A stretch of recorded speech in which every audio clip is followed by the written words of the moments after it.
하나님 아버지, 오늘도 귀한 시간을 허락하심을 감사합니다. 주님의 말씀을 따라 기도의 자리로 나아가오니 성령께서 우리를 인도하옵소서. 예수님 이름으로 기도드립니다. 아멘. 찬송가 440장 하나님께 찬양드립니다. 찬송가 440장입니다.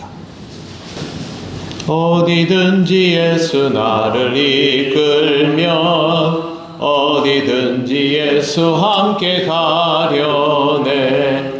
예수 함께 아니 가면 낙 없고 예수님과 동행하면 겁 없네. 어디를 가든지 겁낼 것 없네. 어디든지 예수 함께 가려네. 세상 친구 모두 나를 떠나도 주와 동행하면 외로움 없겠네. 가는 길이 위태하고 험해도 어디든지 예수 함께 가려네. 어디를 가든지 겁낼 것 없네. 어디든지 예수 함께 가려네. 어두운 그늘 나를 애워쌀 때에 주가 함께 계심 믿고 자려네. 죽은 후에 천국에서 깨어나 어디서 함께 길이 살리라. 어디를 가든지 겁낼 것 없네. 어디든지 예수 함께 가려네. 아멘. 하나님 말씀 요한계시록 12장 7절에서 9절입니다. 신약 410쪽입니다. 7절에서 9절 말씀을 합독하겠습니다. 하늘에 전쟁이 있으니 미가엘과 그의 사자들이 용과 더불어 싸울세. 용과 그의 사자들도 싸우나 이기지 못하여 다시 하늘에서 그들이 있을 곳을 얻지 못한지라. 큰 용이 내쫓기니 옛 뱀 곧 마귀라고도 하고 사탄이라고도 하며 온 천하를 꿰는 자라. 그가 땅으로 내쫓기니 그의 사자들도 그와 함께 내쫓기니라. 아멘. 네, 오늘은 하늘의 전쟁에 관한 장면입니다. 7절과 8절에 내용이 기록되어 있는데요. 그 대결은 미가엘과 그의 사자들은 부하들이라고 해석해도 됩니다. 용과 그의 사자들 사이의 전쟁입니다. 이 전쟁은 눈으로 보이도록 환상으로 보여지게 되었지만 영적 전쟁입니다. 왜 그러냐 하면 이 미가엘과 그의 사자들 그리고 용과 그의 사자들은 영적인 존재이기 때문에 이 전쟁은 영적 전쟁일 수밖에 없습니다. 그것이 요한을 통하여 시각적으로 전달되고 그렇게 기록이 되어서 우리에게까지 오게 된 것입니다. 실체는 영적 전쟁이다 라는 것을 분명히 알아두어야 합니다. 미가엘의 이름 뜻은 누가 하나님과 같은가 입니다. 미가엘은 천사장이고 종말에 이스라엘을 환난에서 건져낼 수호자로 제시되고 있는 존재입니다.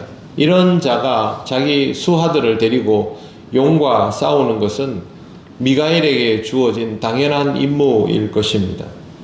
그런데 8절에 보시면 이기지 못하여 다시 하늘에서 그들이 있을 곳을 얻지 못한지라 라고 되어 있습니다. 여기서 이기지 못했다는 말은 용의 세력이 미가엘의 세력을 이길 수 없었다라는 뜻입니다.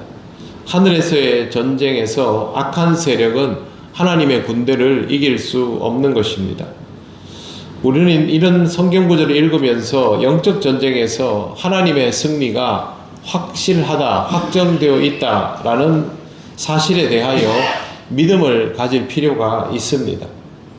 하나님의 나라에는 용이라고 표현되는 이런 악한 세력이 머무를 자리가 없습니다. 9절 말씀 보십시오. 큰 용이 내쫓기니 옛 뱀 곧 마귀라고도 하고 사탄이라고도 하며 온 천하를 꿰는 자라. 그가 땅으로 내쫓기니 그의 사자들도 그와 함께 내쫓기니라. 큰 용이 내쫓겼다라고 하는데 이 용에게 옛 뱀, 마귀, 사탄이라는 이름이 붙어 있습니다. 옛 뱀이라는 말에서 옛이라는 말은 그냥 옛날을 뜻하는 게 아니라 태초를 뜻할 수도 있습니다.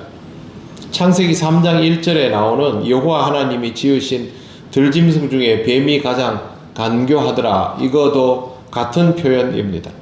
그리고 마귀라고도 하고 사단이라고도 합니다. 마귀는 헬라어로 디아볼로스입니다. 고소자, 비방자라는 뜻을 가지고 있고 아주 비열한 존재를 지칭합니다. 신약 성경에 나오는 귀신은 다이몬이거든요. 다이몬이 이 디아볼로스의 부하들입니다. 그러니까 신약에 나오는 그 귀신들은 사탄의 부하들이고 우두머리가 여기에 나와 있는 것입니다. 사단이라는 말은 사단이라고 우리가 부르기도 하는데 이 사단은 히브리어 사탄의 말을 옮겨 놓은 것입니다. 사탄은 대적자, 원수라는 뜻입니다. 원래는 보통 명사입니다. 우리가 보통 사용하는 원수, 대적자 이러면 사탄이라고 부릅니다. 내가 상대방이 정말 내게 불구대천의 원수다. 그럼 사탄이라고 부를 수 있는데 성경에서 사탄이 지칭하는 대상이 딱 정해지면서부터 사탄이라는 단어는 대적자로 쓰이지 않고 하나님 앞에서 이런 짓을 하는 이런 영적 존재의 우두머리를 사탄이라고 확정적으로 부르게 되었습니다. 하나님의 원수인 듯 하여도 사탄은 결국 내쫓기는 존재에 불과합니다. 그의 간계로 인하여 선악과를 먹고 유혹을 받고 유다의 마음에 예수 그리스도를 배반하고자 하는 마음이 생기기도 하고 베드로가 주님을 부인하는 사건도 일어나고 이와 유사한 일들이 인류의 역사 가운데 수도 없이 반복되었지만 결과는 달라질 수 없습니다. 사탄은 승리하지 못하는 것입니다. 사탄은 하나님이 허락한 장 안에서 몸부림을 치며 삼킬 자를 찾는 존재이기 때문에 사탄의 영적 전쟁에서 일어나는 현상은 사탄에게 삼키워지는 자들이 발생한다는 것입니다. 그렇게 삼켜지는 자들 중에 그리스도인들도 포함될 수 있습니다. 유다나 베드로도 그런 경험 속에 있었고요. 부패한 중세교회 지도자들 중에 그렇게 삼켜진 자들이 발생했습니다. 실제로. 그러나 이것은 하나님께서 사탄에게 죄악에 유혹받고 그 길을 기꺼이 따르고자 하는 자들을 사실상 거둘 수 있는 추수할 기회를 주신 것과 같은 상황입니다. 물론 하나님은 이런 상황에서도 하나님의 자녀를 지키기 위하여 이 땅에 그리스도를 보내셨고 성령으로 감동케 하셔서 하나님의 자녀로 살아가며 미혹당하지 않게 역사하십니다. 그럼에도 불구하고 욕망을 이기지 못하고 유혹에 빠져드는 자는 사탄에게 삼키워지게 되어 있습니다. 그렇게 삼켜지느냐 삼켜지지 않느냐가 우리에게 허락된 전쟁이고 종말론적인 하나님 나라가 이루어지기 직전의 모든 상황들이 오늘 말씀에 나오는 영적 전쟁인 것입니다. 전제는 확실합니다. 사탄은 자기의 역할을 가지고 사람들을 집어삼킬 수 있습니다. 그러나 그것이 판을 바꿀 수 있는 것은 전혀 아닙니다. 세상이라는 판은 하나님이 짜시고 종결도 하나님이 하십니다. 우리가 할 일은 이 모든 것의 주관자이고 주권자이신 하나님만 믿고 의지하는 것입니다. 우리에게 다가오는 시험들이 감당할 수 없는 정도의 어려운 것이라 할지라도 우리는 하나만 보면 되는 것이죠. 이 모든 것의 결판은 하나님의 승리로 끝난다. 내가 여기서 감당할 수 없을 것만 같은 상황 속에 붙들려 있다 할지라도 이 전쟁은 영적 전쟁이고 그 전쟁의 승리는 하나님께 있으며 나는 하나님만 붙들고 하나님만 바라보며 살아가면 이 전쟁에서 지지 않는다. 그거 하나만 확실하게 기억하고 있으면 됩니다. 이것이 우리의 신앙을 끝까지 지켜나가는 방법입니다. 그러므로 사랑하는 성도 여러분, 시험에 들지 않도록 하시기를 바랍니다. 이 땅에서 내가 이기면 지는 것이 됩니다. 내가 누리면 놓치는 것이 됩니다. 그렇기 때문에 언제나 하나님께 주권의 모든 것을 맡길 수 있도록 매일매일의 기도 생활을 통하여 신앙의 연단을 이루어 가시고 여러분 자신에게 다가오는 영적 전쟁에서는 지지 않는 그런 사람들이 되어 가시기를 바랍니다. 세상의 경쟁에서 이기는 것이 중요한 것이 아닙니다. 영적 전쟁에서 이겨야 그것이 진짜 승리입니다.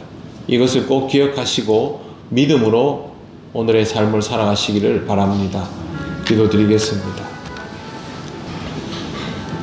하나님 은혜를 감사드립니다. 이 말씀을 우리에게 주셔서 우리가 감당해야 될 전쟁의 실체를 묵상하게 하시고 우리에게 소망을 주셔서 믿음으로 이 땅을 살게 하시니 감사합니다. 우리에게 주어진 영적 전쟁의 실체를 잘 깨닫게 하시고 하나님 앞에 믿음으로 나아가며 영적 전쟁의 승리를 경험하는 삶이 되게 하여 주옵소서. 오늘도 무더운 날씨가 계속됩니다만 우리 모든 성도들의 건강이 잘 지켜지게 하시고 신앙으로 살아갈 수 있는 귀한 하루가 되게 하옵소서. 감사드리며 예수님 이름으로 기도드립니다. 아멘.